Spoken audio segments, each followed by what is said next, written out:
Magandang araw mga ka-Pinoypreneurs! I'm Jan, a nurse, a proud mom of two, and now a digital business mentor. While living abroad, may isang question na nagtatag sa heart ko lagi. Ilang birthdays, graduations, and milestones na ba ang na-miss ko because of work? Honestly, no salary, no matter how big, can replace the time we lose with family. That's the price many of us pay when we work abroad or get swallowed by our career. Ngayon pong topic natin tonight or today is exactly that, the pain of missing milestones, why no salary can replace family time. Pero hindi lang ho ako ang mag-share tonight. I'm honored to be here with 7 fearless Filipinas, partners and friends na kada isa may own story of sacrifice, grit, and purpose. Pero hindi to about me. Now it's time to meet the real stars of this episode. Ang aking fearless business partners will introduce themselves. Go ahead, Sis Cha. Hello. Hello, thank you, ladies. Thank you, Sis Ja. Hello, everyone. Magandang araw po. I am Chari, a mom, a wife, and a proud kabalen. Maya pa abak, bengi ugto po kaya kayungan. And I am from Tarlac, and I work full-time in managing luxury vacation villa and a proud digital business owner. Yes. Okay, thank you ate. Hello everyone, magandang umaga, magandang gabi. Ako po si Jel. I am a mom of two. I am a wife to an OFW dito sa Papua New Guinea. I have over a decade of experience in corporate HR and recruitment and also a proud digital business owner. Hello, naimbag nga daw awan lakas na. Good morning, good morning. Ako po si Alvina, tubong Isabela sa Pilipinas po. Ako po ay isang Ilocano at kasalukuyang nandito po sa Vancouver, British Columbia, Canada. I'm a wife, educator by profession, a mentor and a coach, doing this business part-time with my husband. And welcome po sa aming episode.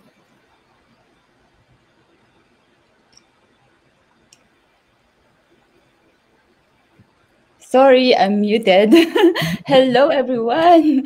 Yes, so I'm Annalyn, originally from Nueva Ecija, Philippines. So Tagalog naman ako. And now based in Victoria, Australia. So I work in a hospital kitchen, also helping my husband to run our small beef farm. And of course, proud business owner and mentor here for nearly 4 years now. Yay! Ayan, thank you sis. Ako naman po si Verna, a mom of two from Binyan, Laguna, Philippines. Yan, Tagalog din. I'm a worker in a mail processing facility dito po sa Washington for, I've been working for almost 18 years too. And also a digital business owner. Thank you, Sis Verna. Hello, everyone. Good morning, good afternoon, good evening. Ako po si Grace, Tubong Mindanao, Bisaya po, isang full-time dental nurse at part-time cleaner at proud digital business owner po na ngayon ay nasa Australia po. Isa rin akong mommy at partner, kaya I know firsthand yung struggle ng juggling work, bills at family time. Tonight po, pag-usapan namin ang topic na the pain of missing milestone, why no salary can replace family time. Alam ko marami sa atin na parents at workers na gustong bigyan ng magandang kinabukasan ang kanilang pamilya. Pero minsan kapalit noon at nawala yung precious na moments like birthday ng anak, first step, school awards o simpleng family bonding. Kaya samahan nyo kami tonight habang magkwentuhan kami tungkol sa reality ng hustle at paano namin pwedeng baguhin ang story natin na hindi lang puro trabaho, kundi may time freedom din with the people we love most. We are here to inspire, motivate, at ipakita na may ibang way. Watch until the end dahil baka ito na yung sign na hinintay mo para makapag-decide for your future. Thank you. Sis Rona, take away. Alright, daghang salamat sa tanan. Mayong buntag, mayong udto, mayong hapon. Ako di ay si Rona. I am originally from Siquijor, Philippines. I am a Bisaya, but now living here in Maine, USA. I am a mom, a wife, a healthcare worker, and a proud digital business owner. Back to you, Sis Jan. Ayan. Now that you've met all of us, the Pinoypreneurs, let's dive deeper into our powerful stories. Ito yung mga stories about the pain na na-miss namin yung mga milestones, why money cannot fully replace the moments we lose or we've lost. Ito po ang aking story of redemption. Ang sa akin naman po, when my kids used to ask, Mama, are you working again this weekend? Napaka-heartbreaking nun. Every time I said, sorry anak, duty si mama. Pero a little piece of me went with that sorry. Tapos ang mga weekends ko were still work. My time na celebrations became video calls lang, yung birthdays, Christmases. Instead of hugging them, nagwi-wave na lang ako sa screen. Alam mo yun, ang sakit nun. So the hardest wake-up call was watching my parents from a distance. Nagpipray ako lagi na sana, Lord, you give me more time. Let me go back to the Philippines more often. And then, eto na, si Papa Jerry got sick. And I wasn't at his bedside. So I rushed to be with him when he got worse. I tried to take leave to be there, but yung schedule ng life or ng work kept pulling me back. So on a flight home, I held on to the hope that I will be able to see him.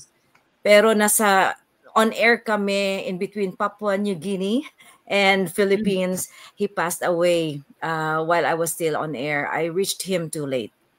At that moment, na-feel ko talaga yung weight of what I had traded for a paycheck. All those missed moments, irreplaceable yun. Money couldn't buy them back. So I told myself, enough, tama na. No more letting work steal my time while the days with my loved ones slip away. That turning point led me to a digital business, one that didn't just pay, it gave me back my time. So it gave me flexibility, presence, and the chance to create memories I thought I'd missed forever.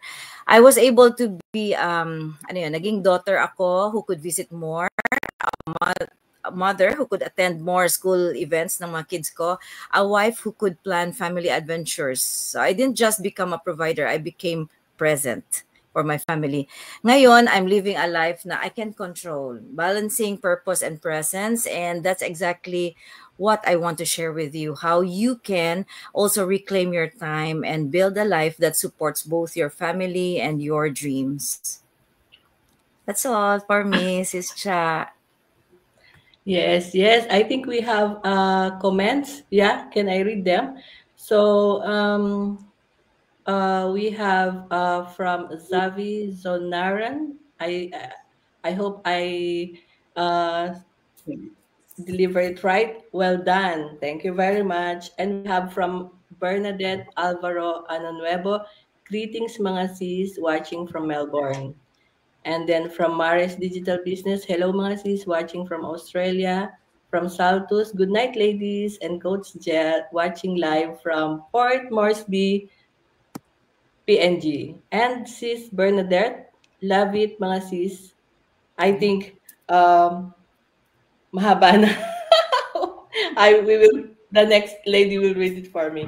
And hello, back to our topic. So I want to share something, this is very close to my heart again, OMG. This topic of the pain of missing milestone, why no salary can replace family time.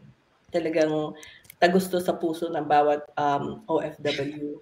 Alam nyo, bilang OFW at bilang panganay sa 5 magkakapatid, I know very well the sacrifices we all make when we leave home, right? Nung maliliit pa yung mga kapatid ko, every Pasko, wala kaming bagong damit. And then, yung sumunod sa akin, my brother, pero he makes sure na yung 3 kapatid namin na maliliit ay merong mga bagong damit sa Pasko, kahit papano. Tapos every Pasko, pinapakain ko na sila, and then para busog na sila, para hindi na sila yung parang nakatingin ba sa handaan. And then bibigyan na din namin sila ng barya kahit papano para meron silang something sa bulsa na hindi na sila nakapila sa aguinaldo. So that is when I decided to go abroad with the help of my brother next to me. And then that's when I thought na kapag mataas ang sweldo, mas okay ang buhay, right? Pero dahil syempre maaga kaming nauli na, Kaya I kept moving from one country to another, always chasing better job, a better income, pero habang tumatagal, I realized, yes, I was earning. Pero ang kapalit, yung time na wala ka with family. Na-miss ko yung maraming milestone, birthdays, Christmas, even mga simpleng okasyon kung saan sana buo kaming magkakasama. And the most happy but painful was kada Pasko meron silang food sa table na pinagsasaluhan. And then may bago silang damit, sapatos, madami na din silang aginaldo na galing sa akin. Pero ako, sa okasyon na yon is wala ako.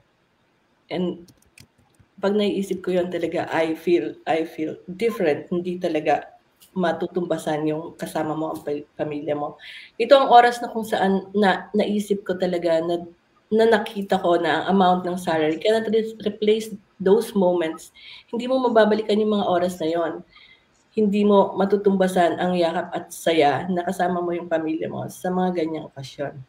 That's when I discovered online business.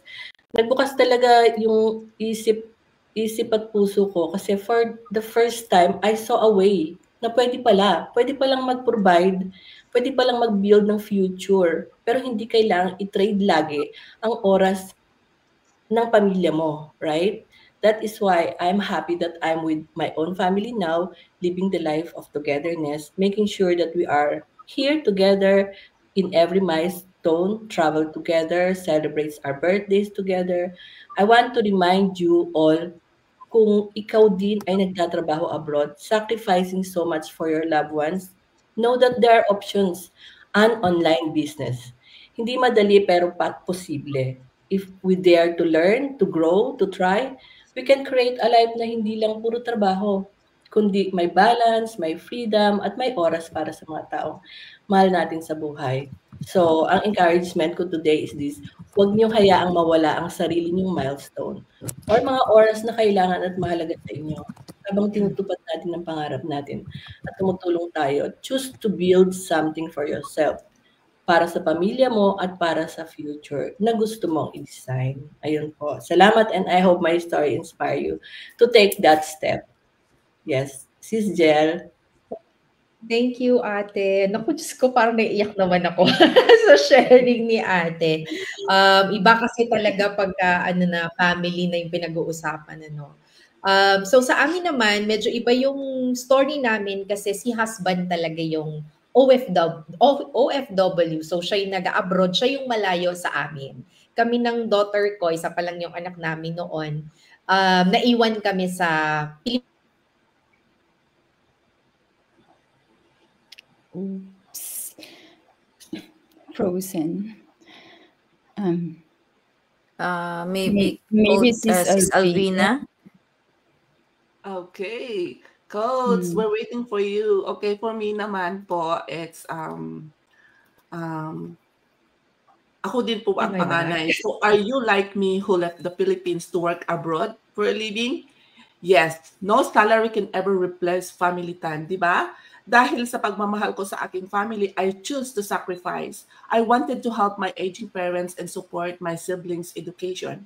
So year 2000, nag-start akong nag-abroad. I never celebrate Christmas and New Year. So 25 years na po na hindi ko na celebrate yung Christmas sa Pilipinas. And dahil po bahal yung pamasahe, ipadala ko na lang doon. And then, kaya pangbayad ng utang. So as a breadwinner, family always come first before myself. There were so many things I wish for na gawin para sa aking sarili, para sa aking asawa. Hindi namin nagagawa dahil kung iwanan namin yung trabaho namin, no work, no pay, di ba? Paano na yung mga bills namin dito sa Canada, yung mga babayarin, ang dami-dami, di ba? So, I'll never forget, one thing na nag-ask ako ng a simple leave to surprise my parents, yung wedding anniversary nila, but I was not allowed. So, those painful moments gave me both courage and inspired to step into this business lalo to keep going. I'm so grateful sa aking asawa because it's siya nakakita itong business na ito at now yung siya yung nanguna, and then na-inspire ako sa kanya, and then now I fully supported my husband and take over this business from him. So now I see the blessings, every wins, every celebration, my husband and I to share them together. After 25 years, Christmas and New Year in the Philippines, this year we are praying and looking forward to finally celebrate with my family. So because of this business, we now have hope. We live as stewards of God has trusted to us, knowing that nothing we have is truly ours. That's why I continue to share this opportunity to others, can also experience freedom, a better life. Most of all, to chance to pass on a legacy, their children and family. Gusto kong iwan yung verse na ito sa inyo. There is a time for everything and a season for every activities under heaven. So Ecclesiastes 3:1. Let's not miss the season that matter most. Family is priceless, and presence is the greatest gift we can give. Don't wait year to realize the value of family time as I did. God has given us the gift of life, and He calls us to be good stewards for every blessings.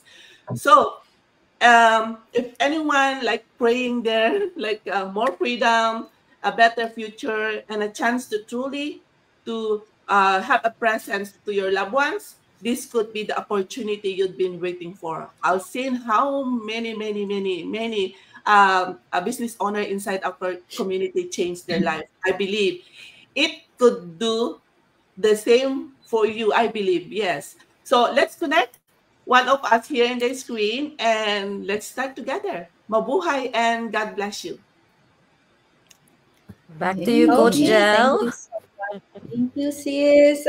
Hindi ko na alam sana yung kwento ko. So again, yun nga, yung career ko kasi I was really in the Philippines. I was working there. I'm building my profession. And then my husband, siya yung nag-work talaga sa Papua New Guinea even before we got married. And of course, nung bago pa lang kami kasal, things were okay. I was working in the Philippines. My husband was working abroad. And you know, we would see each other pagka umuwi siya ng Pilipinas, okay naman kami, di ba? Pero nung nagkaroon na kami ng anak, doon talaga nagbago lahat. So my husband started missing so many milestones. Lahat yung mga first steps ng daughter namin, mga first words, birthdays, even yung mga small everyday moments kasi yun yung ang sarap balikan, kaya lagi kong pinopost sa Facebook yun para laging lalabas siya sa memories, yung mga cute lang na mga ginagawa ng mga kids, lalo pag maliliit pa yung anak mo, parang ang sarap-sarap lang nilang panoorin, di ba? So at least ako kahit papano, I was there kasi I was in the Philippines. Hindi nga lang everyday kasi nga over the weekend lang din ako umuwi sa province. Pero yung husband ko, siya talaga he was watching everything from phone, pinapadalhan ko lang siya ng mga videos, papakausap ko lang sa kanya yung anak namin, baby pa nung time na yon. And that really broke his heart. So yun yung nagpa-realize sa amin na kahit gaano pakalaki yung kita mo kasi nag-a-abroad, 'di ba? So somehow medyo mas malaki yung kinikita compared nung nasa Philippines, no? Kahit gaano kalaki yung kinikita mo, kahit gaano ka-stable yung trabaho mo, if you're missing your family, especially yung children growing up, hindi mo na mababalik yun, 'di ba? Kaya we started thinking, lalo na nung pandemic, na paano ba namin magagawa na magkakasama kami, na present kaming dalawa pareho, but at the same time, we're still able to provide. And that's when this digital business came into the picture, no? Super grateful ako because this business has reunited our family together here in Papua New Guinea. Now I get to stay home with our kids. I'm running this business. I'm earning from home. And most importantly, we're both present parents to our children every single day. And ang best part ng business na to is we're also able to help other Filipinos and working parents who have the same struggle. Yung mga yung gusto mong mag-provide pero gusto mo ding maging present, 'di ba? May solusyon. So sa mga viewers natin for tonight, if you're in that situation now, maraming options, no? Hindi lang yung pag-abroad or hindi lang yung ating 9 to 5. Hindi mo kailangang puro sacrifice lang. You can provide and still be there for your family. And that's why I'm so grateful na nakita namin itong business opportunity na to. Kasi ito yung naging answered prayer ng aming buong family for us to be together at the same time, makapag-provide pa rin kami sa aming family and sa aming kids. That's it for me. Thank you so much. Yay, that's a beautiful story. Yes, so I wish meron ng digital business dati pa. Kasi pero we're so lucky na nakita natin tong business na to. So grabe yung topic. Medyo talagang talaga sa puso tong topic na to. So ako ay nag-start, syempre dalaga pa ako nung nag-start ako mang ibang bansa. And I started sa Japan. Yung naging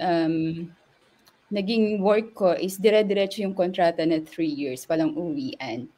So sabi ko, sige, okay lang kasi makakaipon, makakatulong. Alam niyo yun, yung parang, yes, makakapagpadala. Pero yun nga yung kanginang sinabi ni Sis Chari na nakakapagpadala pero yung presence natin, wala tayo doon during Christmas. Nakikita lang natin sila sa screen.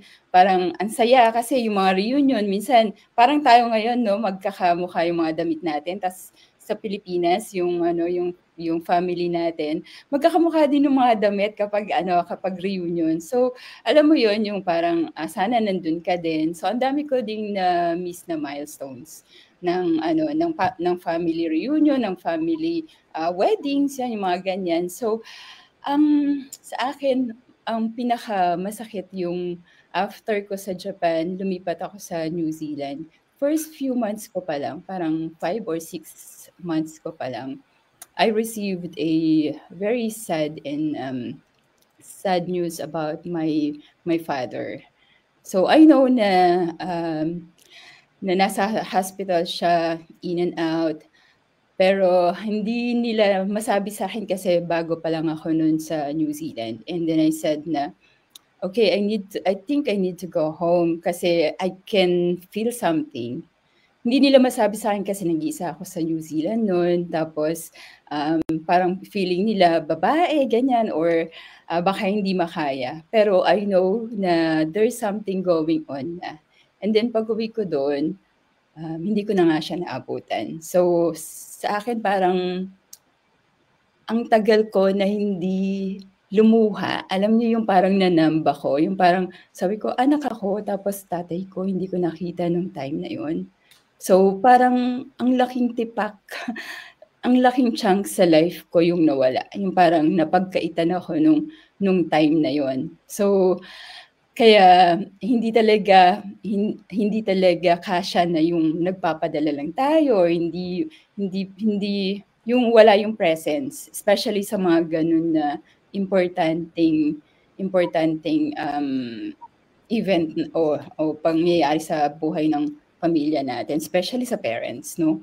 So yun yung yun yung pinakamasakit na bilang pag-abroad. And then hanggang sa of course ito, kaya nga sabi ko kailangan I only have my mother na alive pa siya. Kaya itong November, I know meron tayong convention sa New Zealand, but yeah, so I will surprise my mom na I will make sure na hindi lang yung nagpapadala, hindi lang yung yung padala natin para maging masaya yung birthday.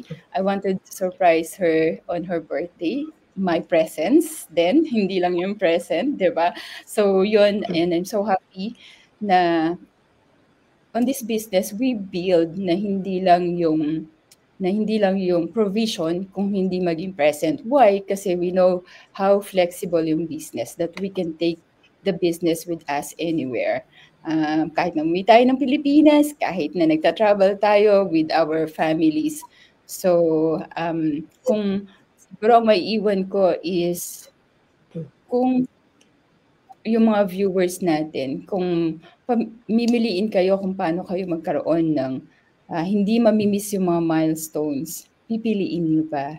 So here we are sharing this opportunity na dati na-miss namin or hindi natin nakita or hindi pa to nag-exist before.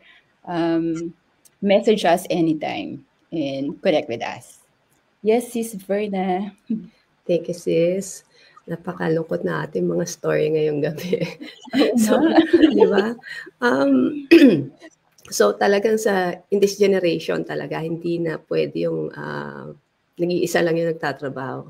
Alam mo yun, yung ina at ama ng tahanan, kailangan magsumikap Kasi sa taas ng cost of living talaga, kulang ang isang paycheck para ma-sustain yung needs natin in building our family. So, ganito talaga yung reality ng buhay. We are trying to make to make ends meet, but we sacrifice the time for our family. So, kagaya ng iba, na-experience ko din yung nung ako bata pa rin, elementary days, when my mom decided to go abroad for better opportunity. So marami siyang na-miss ng mga birthdays, graduations. Nung time na yun, napakahirapan ng communication, kaya mas malungkot siya. Of course, yung experience, malungkot. So, at habang tumatagal, yung parang hindi ko na hinahanap yung presence niya. So, minsan yun ang nagiging problema ng pamilya natin, no? Yung mga OFWs. So, I think maraming makaka-relate dito kasi nga, yun na yung reality sa buhay ng mga ka-OFWs natin.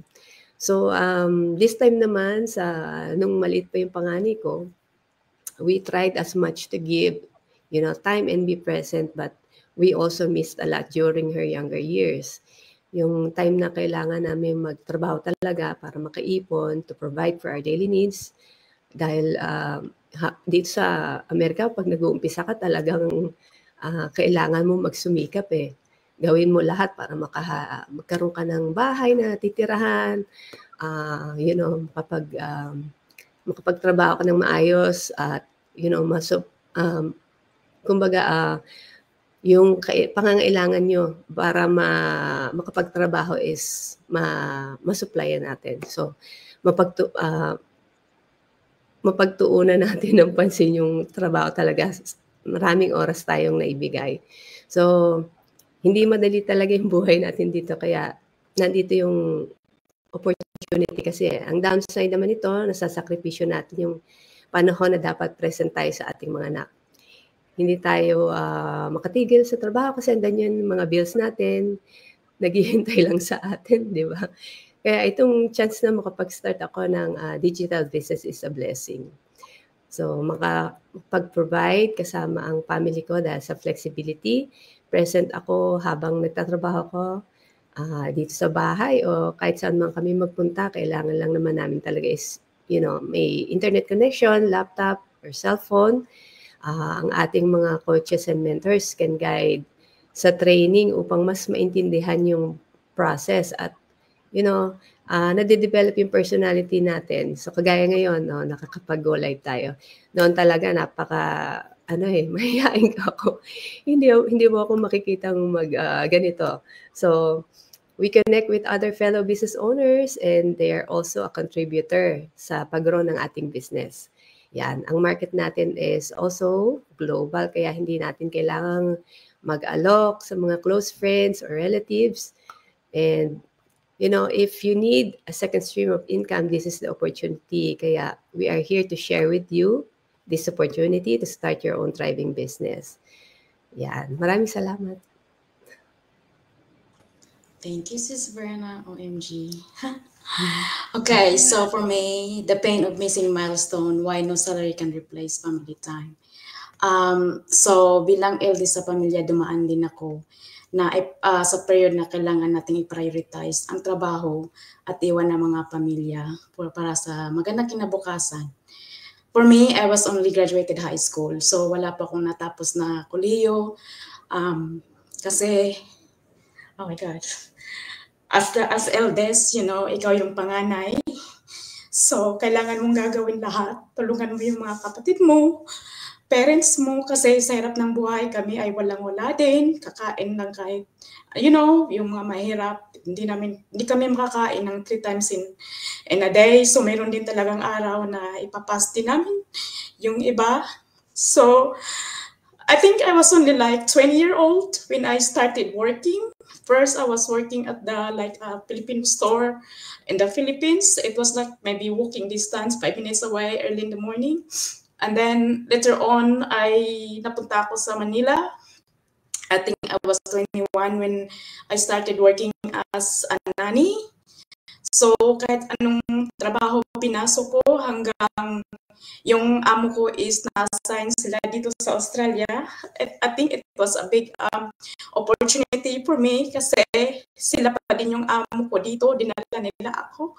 So I was so grateful na kahit high school lang po natapos ko, na hindi ko akalain na makapadpad din ako sa ibang ibang lugar. Hindi pa ako marunong mag-English at that time, nakausap ko. And then as an eldest, so kailangan mo ding tulungan yung mga kapatid mo na suportahan din yung pag-aaral nila. So kasi kahit wala nang maiwan sa'yo, makatulong ka lang sa kanila para makapagtapos. I'm so grateful kasi 2 sila ang natapos. Actually ngayon 3 na. Ang kolehiyo, ang importante din sa atin na yung makatulong tayo sa mga kapatid natin. So yung Christmas, marami tayong na-miss sa Pilipinas. So, di ba, kaya ako naghanap ng ibang paraan at pumasok sa negosyong ito. Gusto ko yung magkaroon ng another source of income na meron kang time freedom, kasi kahit sa totoo lang, kahit malaki yung sasahurin mo, yung dahil kaya ako pumasok sa ganitong negosyo,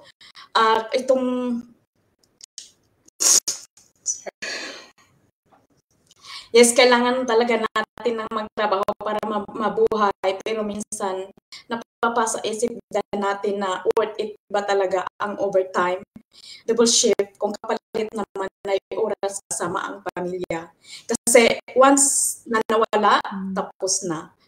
I started looking for another way. A business, hindi lang income ang dala, kundi time freedom din. So in this business, this is 100% legit, tax registered, 24/7 automated system siya. May video-based training at supportive na community. Hindi nyo po kailangang mag-isa.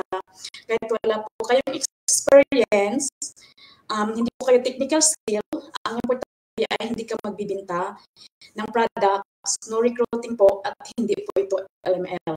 This business, natutunan kung pwede pa lang mag-build ng income online kahit busy ka. So, kung ikaw ay curious, panoorin nyo lang po ang aming pre-webinar. Nandito po yung mga website namin sa baba. Marami na ang nabago ang buhay ng dahil sa business na ito. Thank you, Sis Rona. Alright, grabe na itong mga sis. Ako pa ang pang-last. But yeah, as for me, when I first moved here in Maine back in 2014, life of course felt better than sa Pilipinas compared sa Pinas, diba? As all we know, Filipinos, we love to work hard, and I could even go home for vacation every single year. Ang saya kasi I still got to spend time with family, and when I moved here, my parents were already here. I still have some siblings back in the Philippines, but going on vacation every year, I feel contented, and I thought to myself, this is the life I dream of when I left, right? Pero of course, nagbago ang lahat when I became a mom in 2018.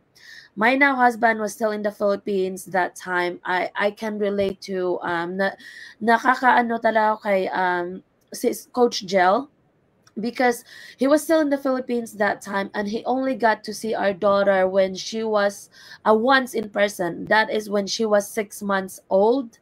And then the later, 4 years later, is that's when he moved here with us in the US. But imagine, after that, lahat ng first, like, the first steps, first words, first birthdays, wala siya. Wala yung asawa ko kasi andun pa siya sa Pilipinas. At ang sakit, pero wala kaming magawa kasi life was hard, Work was non-stop at karamihan ng araw namin ay ang bati lang namin sa isa't isa ay hi at goodbyes, which most of us are doing too, right? So, as an immigrant, akala ko, sapat na ang makapag-provide financially. Pero na-realize ko agad, money can't hug your child when they're sick. Money can't clap when she's sick. And that's why this episode is called The Pain of Missing Milestones. Kasi totoo, no salary can ever replace family time. Once those moments are gone, hindi na natin mababalikan. Kaya I started looking for something different. A way na makapag-provide pa rin, pero andyan ako sa tabi ng pamilya ko. That's how I found this on. And to my Filipinos without borders, we left home for a better life. Pero huwag natin kalimutan why we're working this hard in the first place. It's not just to survive, it's for family, for memories, for milestones na ayaw na nating mamiss. So this is just what I'm gonna left everyone with is remember na pera pwede natin kitain ulit, pero ang oras na nawala na, hindi na maibabalik. So let's build a life where we don't just earn, but we truly live. So that is all from I, or in a replay. I hope may natutunan kayo na wala talagang makakapag lahat ng pera na kinikita mo ngayon, walang silbi din yun kung lahat ng milestones, lahat ng family moments with your family namimiss mo. So please take that first step to reach out to any of us in here, and we will see you again in 2 weeks. Bye everybody. Thank you again.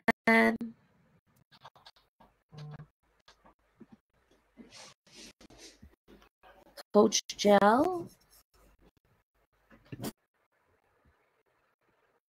I think we lost connection of Coach Jel, so we're still alive, I believe.